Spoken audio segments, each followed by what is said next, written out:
Anong sports ang gusto mo? Correct. Bakit mo pinag-iisipan pa ba? Nag-isip ka pa kasi. Bakit basketball, Ashley? Kay Nami. Palakpakan po natin. Okay, nagta-taekwondo ka ba talaga? Karate. Ay, karate ba? Sorry. For example, kikidnapin. Lights, kidnapin mo ako, hilahin mo ako ha. Lights, camera, action! Wow! Ang galing. Kaya number 2. Alright, kaya na. O, diba? Binugbog ko lang. Sinong inspirasyon mo sa pagkakarate? Family ko. Bakit mga karatidor ba silang lahat? Of course. Candidate number 3, kung magiging artista ka ngayong gabi, sinong artista ka? Probably po si Ann Curtis because she's so pretty. Who doesn't want to be pretty, right? Moving on, candidate number 4.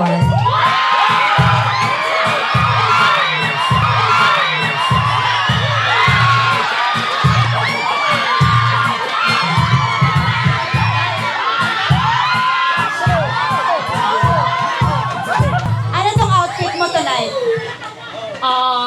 My outfit tonight is I am a Enduro cross rider because my inspiration is my dad. I think everyone man diri kabalo John unsa ka mayong papa magmotor. Asang papa ni?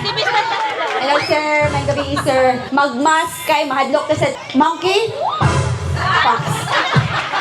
Wala yun. Mahilig ka rin bang magmotor? Kaya number 4. Yes, pero top down.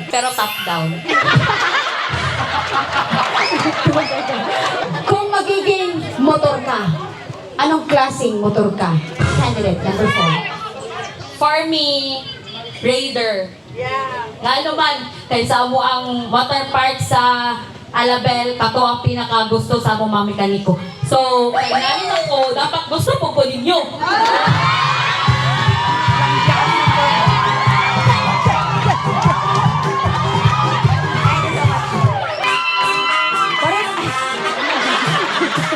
Wala.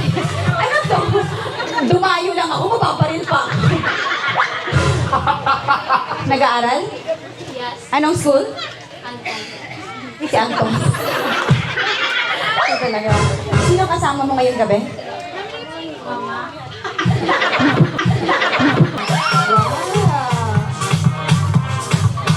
Number 4. Hinahamon kayo number 6, oh. Number 4. Tingnan mo si number 6 nakahamon, oh.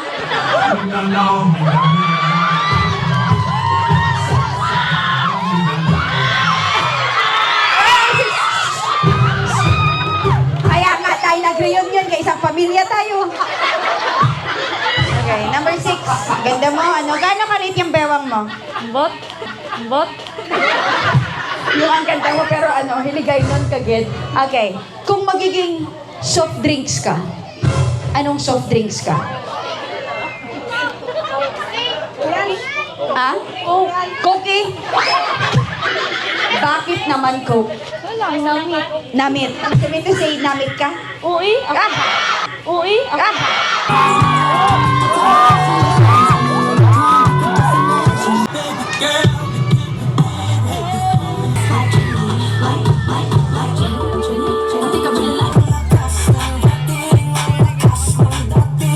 How does family shape your values?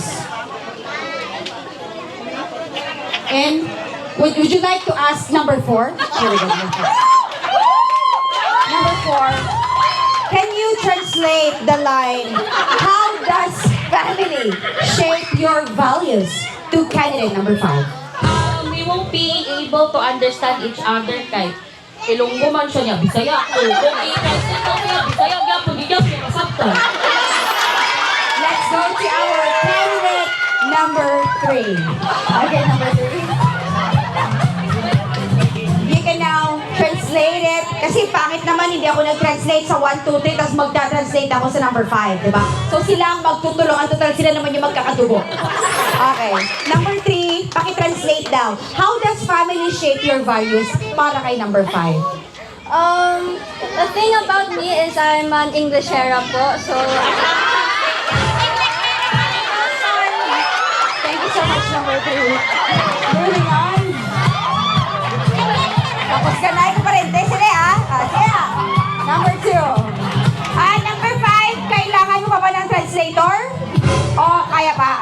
Kaya pa, baka kaya ni number 2. Paano daw mabalyo, like, paano daw mabalyo ang iyong mga ugali? Oo. Paano daw ma-shape ng family? Parang dapat lang itanong din to kay number 2. Moving on, number 1. Parang mas maganda to. Number 1, pasok. Kasi magkakagrupo kayo. Tulungan mo daw si number 5. How does family shape your values? What is the significance of family? Anong importansya ng pamilya?